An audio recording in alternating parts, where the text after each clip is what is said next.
नमस्कार दोस्तों, आप सभी का जीएस कैंपस पर बहुत बहुत स्वागत है।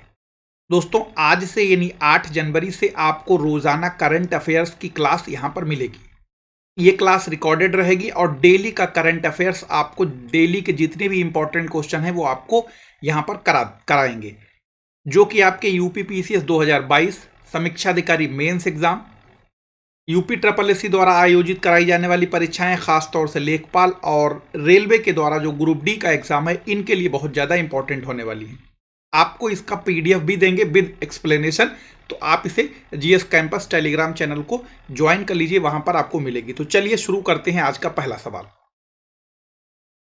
पहला सवाल यह है कि उत्तर प्रदेश सरकार ने मैनपुरी सैनिक स्कूल का नाम बदलकर किसके नाम पर रखने की घोषणा की है? General Manoj Mukund Naravane, admiral Karambir Singh, general Bipin Rawat या ग्रुप कैप्टन वरुण सिंह। तो अभी आपने सुना होगा कि एक एयरफोर्स का हेलीकॉप्टर क्रैश हो गया था तमिलनाडु में, कुरनूल के पास।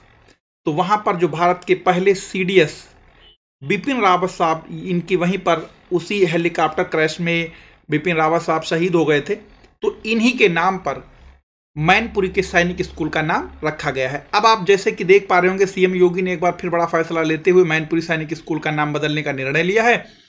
और जैसा कि पूरी इस पे आपको हमने डिटेल इन्हीं लगा दी, आप इसको यहाँ पर डिटेल को भी पढ़ सकते हैं, साथ साथ हर क्वेश्चन के साथ में एक्सप्लेनेशन भी आपको लगा मिलेगा। अगला है, हाल में ही किस देश के लोगों ने ऑनलाइन जासूसी मामले में फेसबुक और गूगल कंपनियों पर 1768 करोड़ रुपए का जुर्माना लगा दिया है? फ्रांस, चीन, नेपाल और जापान। इसमें से लगाया है फ्रांस ने। ठीक है, ये फ्रांस ने लगाया है। अब जैसे इसका एक्सप्लेनेशन देखिए, गूगल और फेसबुक पर फ्रांस के लोगों ने ऑनलाइन जासूसी के मामले में 1768 करोड़ रुपए यानी 21 करोड़ यूरो, अगर हम इसको यूरो में कन्वर्ट करें तो उसका इतना जुर्माना लगाया गया है। अगला प्रश्न है आपका, पाकिस्तान के न्यायिक आयोग ने सुप्रीम कोर्ट के न्यायाधीश के रूप में नियुक्त किस महिला जस्टिस के नामांकन को मंजूरी दी है? तो ये है आयशा मलिक। क्या नाम है इनका? आयशा मलिक। और आयशा मलिक के बारे में आप जानेंगे तो आयशा मलिक, जैसा कि इनके बारे में आप देखिएगा, पाकिस्तान के न्यायिक आयोग ने सुप्रीम कोर्ट के न्यायाधीश के रूप में नियुक्ति के लिए जस्टिस आयशा मलिक को इनके नामांकन को मंजूरी दी है। बाकी आप इनके कहां से पढ़ी लिखी हैं, क्या है, पूरी डिटेल आपको यहां है, इसको पढ़ लीजिएगा। एलन मास्क की कंपनी स्टारलिंक इंडिया के किस प्रमुख ने अपने पद से इस्तीफा दे दिया है? तो ये इस्तीफा दे दिया है संजय भार्गव ने। अब ये संजय भार्गव साहब के बारे में डिटेल अगर आपको पढ़नी है तो यहां पर आप देख सकते हैं, इनकी पूरी डिटेल हमने यहां पर लगा रखी ताकि आपको इसमें किसी तरीके की कोई समस्या ना हो। और ये आपको पीडीएफ भी आपको वहीं अभी टेलीग्राम चैनल पर शेयर कर देंगे। हाल में ही संयुक्त राष्ट्र सुरक्षा परिषद में कितने नए अस्थायी सदस्यों का चयन किया गया है? तो आपको पता होगा कि ये अभी कितने की किया गया? 5 की किया गया है। आप याद रखिएगा, यहां पर 5 स्थायी होते हैं और 10 अस्थायी होते हैं। जो 10 अस्थायी होते हैं, इनमें से 5 हर साल बदलते रहते हैं, ये रिटायर होंगे, इनकी जगह पर दूसरे 5 जगह लेते हैं। ठीक, इसका मुख्यालय संयुक्त राष्ट्र का जो है वो न्यूयॉर्क अमेरिका में है। ठीक है, और इसमें कौन कौन 5 शामिल हुए हैं? उसमें है नए सदस्यों में अल्बानिया है, ब्राजील है, गैबन है, यानी ये दक्षिण अमेरिका का है, ये अफ्रीका का है, ये यूरोप का है, घाना अफ्रीका का है, संयुक्त अरब अमीरात एशिया का है। ठीक है, अगला है, हाल में ही किस देश ने एक हाइपरसोनिक मिसाइल का परीक्षण किया है? उत्तर कोरिया, नेपाल, बांग्लादेश और भूटान। तो आप इसमें ऑप्शन में बहुत आसानी से पकड़ सकते हैं, एक ही ऐसा देश है जिसे गोला बारूद बम पटाखे में ज्यादा विश्वास रखता है इन चारों ऑप्शनों में, वो है आपका उत्तर कोरिया। और हाइपरसोनिक का वैसे परीक्षण चीन ने भी किया है, लेकिन चीन ऑप्शन में ही नहीं, तो फिर आगे की बातें खत्म हो जाती है।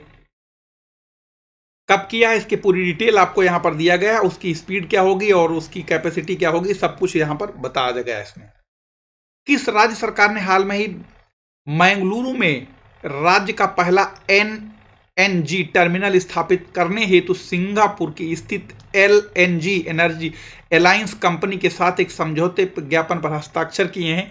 तो ये किसने किए हैं? कर्नाटक, न्यू मैंगलोर कर्नाटक में। ये तो इसी से अंदाजा लग रहा था, इसी ऑप्शन से ही पकड़ में आ रहा था। जैसे कि आप देख पा रहे होंगे, कर्नाटक सरकार ने हाल में ही मैंगलोर में राज्य का पहला एनएनजी टर्मिनल स्थापित करने के लिए सिंगापुर स्थित एलएनजी अलायंस कंपनी के साथ एक समझौता किया है। ठीक है, ये कर्नाटक में है।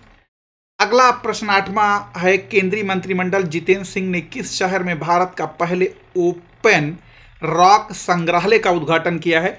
तो ये किया है ओपन रॉक संग्रहालय का उद्घाटन हैदराबाद में। और हैदराबाद याद रखिएगा तेलंगाना में है और ये मूसी नदी के किनारे है। और मूसी नदी कृष्णा नदी की सहायक नदी है। ठीक, तो आप इसको ऐसे याद रखिएगा। तो ये सही आंसर क्या है? इसका 7 का डी आंसर सही है। और इसके बारे में आपको डिटेल आपके सामने है, यहाँ पर आप देख सकते हैं। साथ ही साथ जीएस कैंपस के ऐप को डाउनलोड कर लीजिएगा।